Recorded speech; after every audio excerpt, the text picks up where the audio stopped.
Lightsaber duels are usually the most thrilling parts of any Star Wars movie, full of dizzying choreography and flashy visual effects.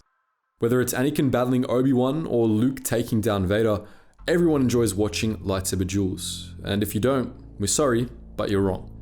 But as you may already know, there was a lot more that went into lightsaber duels than meets the eye. You may be familiar with some of the basics of lightsaber combat, and you might even know some of the forms, but we can guarantee you won't know all of the obscure techniques we're going to discuss in this video. Strap in, because today we're going to completely dissect lightsaber combat.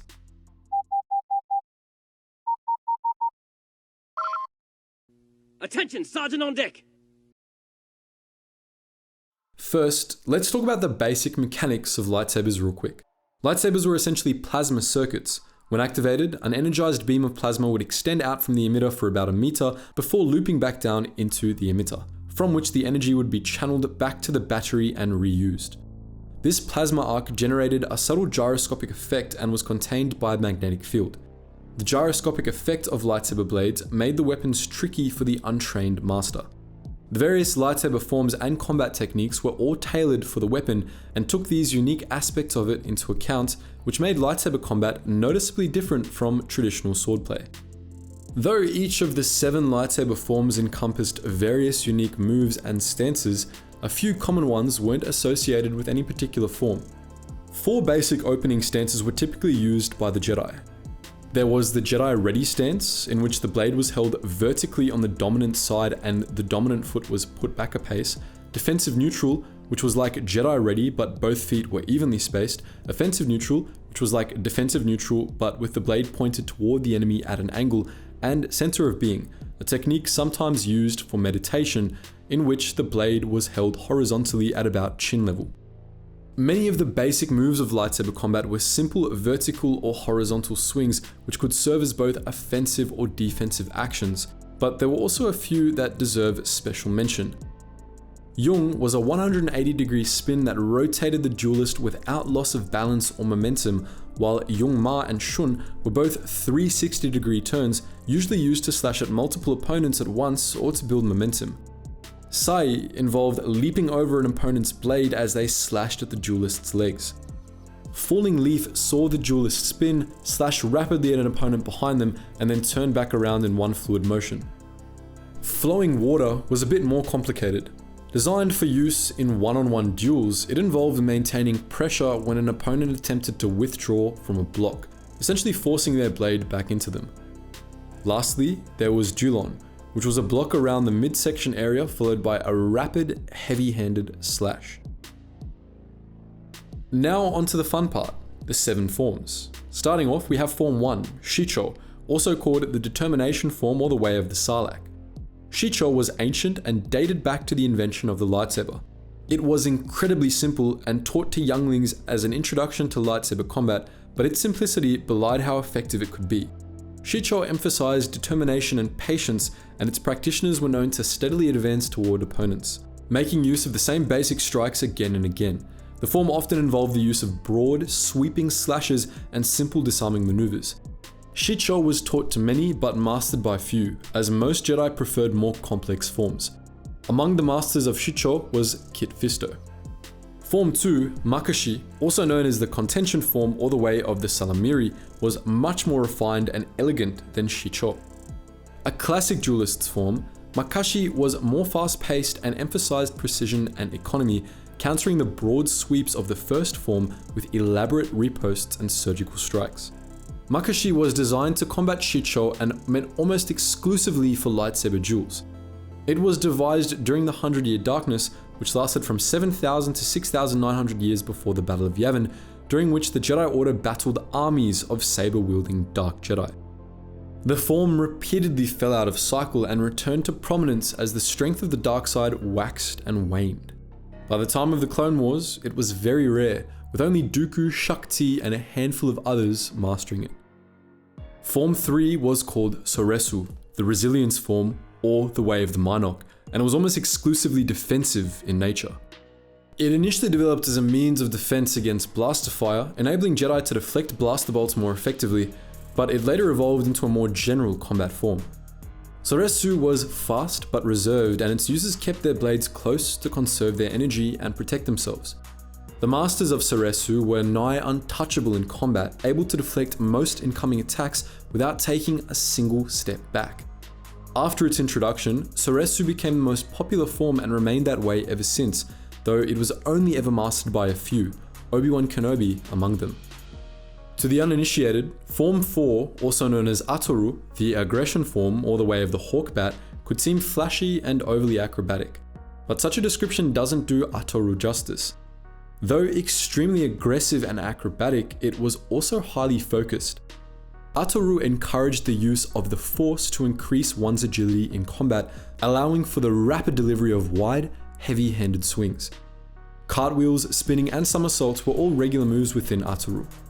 Ataru masters were devastating in combat, as shown by Yoda, the form's foremost adherent. Ataru was initially somewhat unpopular, but it grew in prominence over time as many Padawans favored it due to its aggressiveness, especially during the Clone Wars. Form 5 had two variants, Jiemso and Shien, both of which were also known as the Perseverance form and the Way of the Krayt Dragon. Like Ataru, Form 5 was aggressive and focused heavily on offense, but it didn't involve nearly as much acrobatics, instead favoring the application of physical strength. Shien was the first Form 5 variant developed, and it was best described as an aggressive defense. Shien prioritized defensive maneuvers but employed them in a way that reflected attacks back against their opponents or gave the duelist momentum to launch attacks of their own. Jiemso, meanwhile, was strictly offensive, relying on brute force to overwhelm an opponent. Form 5 was perennially popular among Jedi Guardians. A notable master of Jiemso was Anakin Skywalker, while his apprentice, Ahsoka Tano, was a Shien practitioner. Form 6, known as Niman, the moderation form and way of the Rancor, combine elements of Shii-Cho, Soretsu, Ataru, and Shien into a highly practical hybrid form. It was an incredibly flexible form, useful in nearly all situations, but it also had no real advantages. In the time of the Sith Wars, Niman was rare, but after the apparent defeat of the Sith, it became very popular, especially among Jedi consulars and other Jedi who didn't do much fighting. This gave Niman a reputation as a weak form, but it was anything but. In ancient times, it was also favored by legendary Jedi Knights turned Sith Lords Exar Kun and Revan, both of whom used aggressive Niman variants to become some of the most legendary duelists of all time. Lastly, there was Form 7, which was developed much later than the others. Also known as the Ferocity form and the Way of the Vornsker, Form 7 had two variants, Juyo, the classic variant, and Vapad, a technique developed and mastered solely by Mace Windu.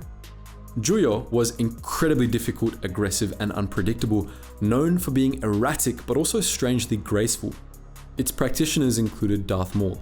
Vapad was a variant of this form that leaned into its aggressive nature, allowing Jedi to channel the temptations of the dark side into their maneuvers without actually succumbing to the dark side. This was incredibly tricky, and of the three Jedi who originally developed the variant, Mace Windu, Sora Bulk, and Depa Billaba, only Windu was able to stave off the dark side's lure. Needless to say, Form 7 was always rare. On top of that, there were a few rare techniques that only a select few Jedi practiced. We've made a whole video on Trakata before, a technique that involved spamming the lightsaber's off button, so we won't go into more detail here. Watch our prior video if you're interested. An even wilder technique, however, was Trisp Zest, which was developed exclusively for duelists who had the ability to fly, and incorporated aerial combat techniques into lightsaber combat. This was rare, since sentient humanoid species that could fly were also rare, but it was incredibly disorienting to opponents. Trisp Zest emphasized decapitation, which was unusual for lightsaber techniques, which usually encouraged disarmament. Jar Kai was the name given to a broad set of variant techniques that involved the use of multiple blades. Jar Kai practitioners often altered the basic 7 forms to suit the use of dual blades. For those who used double-bladed lightsabers, this often meant incorporating staff fighting techniques into lightsaber combat, while those who used 2 lightsabers had to take advantage of the speed at which they could strike to make up for the reduced power behind each blow. Jar Kai techniques were reasonably common, but very few Jedi relied on it, and duelists who preferred 2 blades were rare. Among them was Asajj Ventress, who made use of a Jar Kai variant of Makashi. An extremely rare lightsaber technique was mounted combat, which was exactly what it sounds like. Lightsaber combat from the back of a mount or the seat of a swoop bike. Believe it or not, mounted combat was actually quite popular during the Sith Wars, particularly during the latter stages of the conflict. It made a few appearances during the Clone Wars as well. Yoda, for instance, used mounted combat techniques from the back of a trusty Kybuck steed. Another rare technique was telekinetic lightsaber combat, in which a duelist used the Force to control their blade instead of getting their hands dirty. This was extremely difficult to master, but those who were able to master it were very difficult to defeat. Darth Traya famously used this technique against Mitra Surik in their final duel on Malachor 5, wielding 3 lightsabers at once. Lastly, there was one of the rarest techniques of all, and that was following literally none of the aforementioned forms and just making it up as you went along. Such unorthodox approaches to lightsaber combat were rare and usually didn't end well for the duelist, but there was one famous lightsaber duelist who made deadly use of the unorthodox, General Grievous. Grievous preferred to rapidly switch between techniques from various forms to disorient his opponents, making use of his forearms and computer-enhanced reflexes to fight in 4 different styles at once. It was extraordinarily sloppy, but it allowed Grievous to rack up a hell of a body count. Now for the fateful question: which of these 7 forms would you prefer, and would you use any of the rarer techniques if you were a Jedi? Let us know all that and more in the comment section below, and as always guys, thank you so much for watching, and I hope to see you in the next video.